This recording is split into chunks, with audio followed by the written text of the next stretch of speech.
Hi guys, let me take these off. Okay, hi guys, welcome down to the channel. Andy Carter here. Thank you very much for checking out the video. And today we're going to be talking about the Pure One wedges. So you may have seen in a recent video, I actually took these out as a little 4-club challenge and just tried to have a go with the mini driver, the 36 degree and the 52 degree, and obviously the putter to make up the 4th club.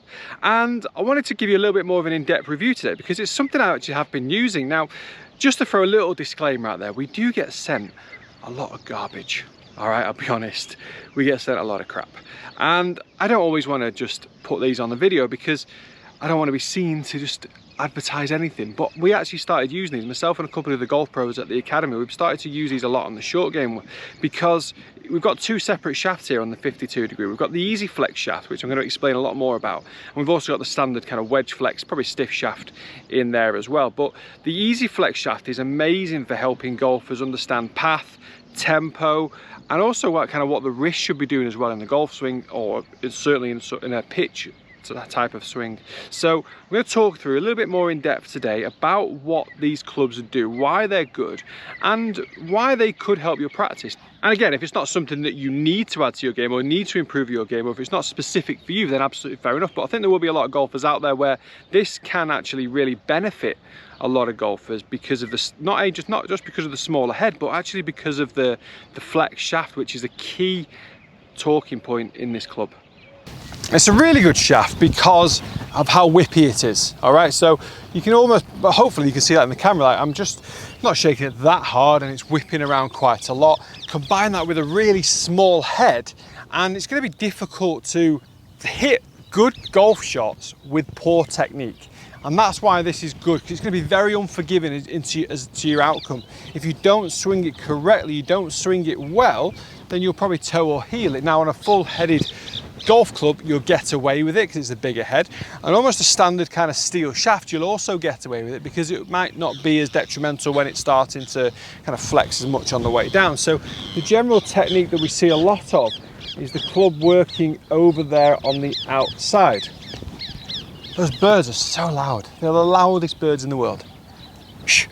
Okay, so as the club starts to work down, if I turn my shoulders and my hips and the club starts to work on the outside, the shaft is flexing, and it's flexing so much that I'm not going to be able to recover it in time to hit a good golf shot. So I've got to be very mindful that the swing path needs to stay a little bit more on the inside, or a little bit more neutral, I should say, relative to that. So more on the inside relative to this, but more neutral relative to the target, and then we can rotate the body through and get a decent connection. That was a little bit heavy, but it's worked out to be actually a very good shot.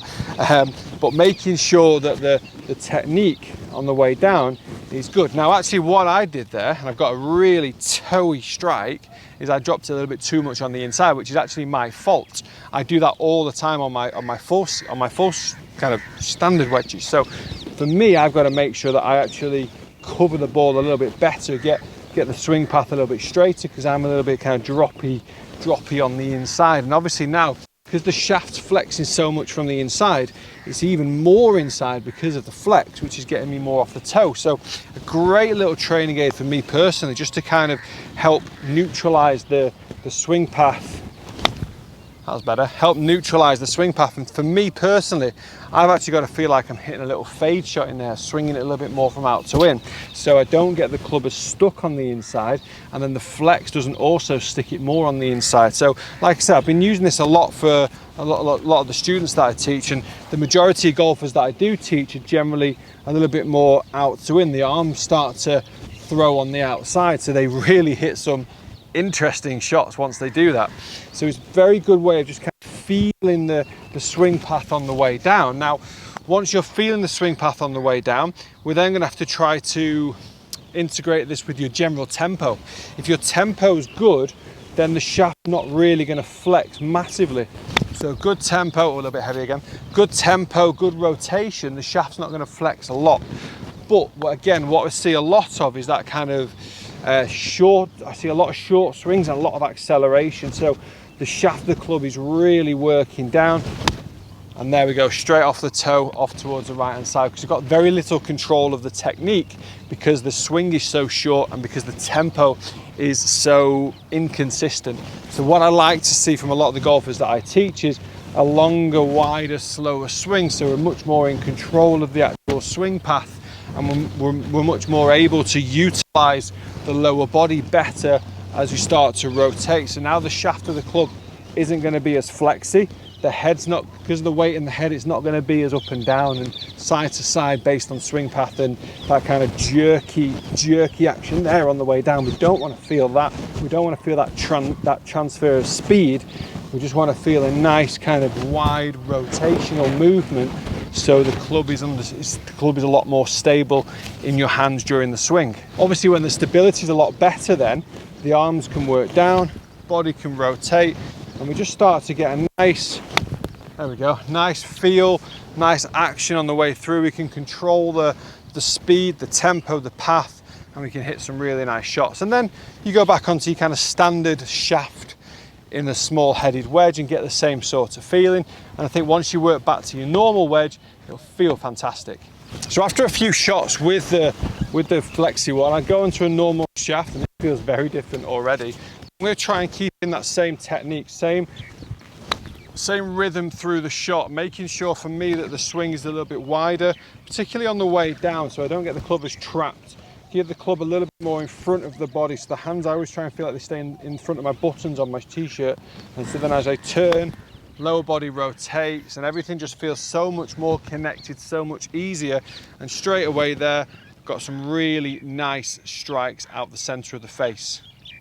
So the next progression from there, once I've gone to my more standard shaft and the smaller head, is to now jump straight onto my standard 50-degree wedge. So again, the lofts are very, very similar.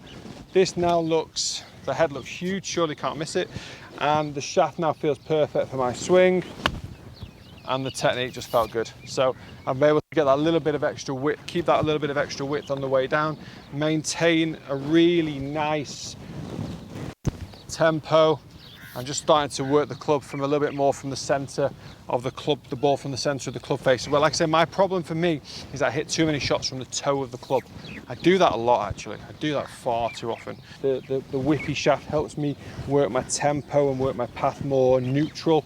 So then when I get on the longer club, I get the same sort of feeling. That strike just feels absolutely pure.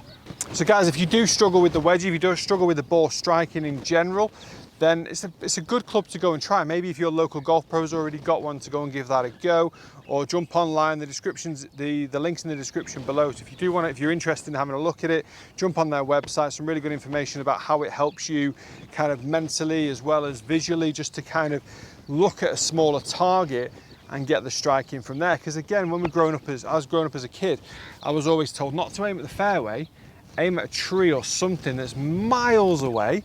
So it's the actual target line is minute.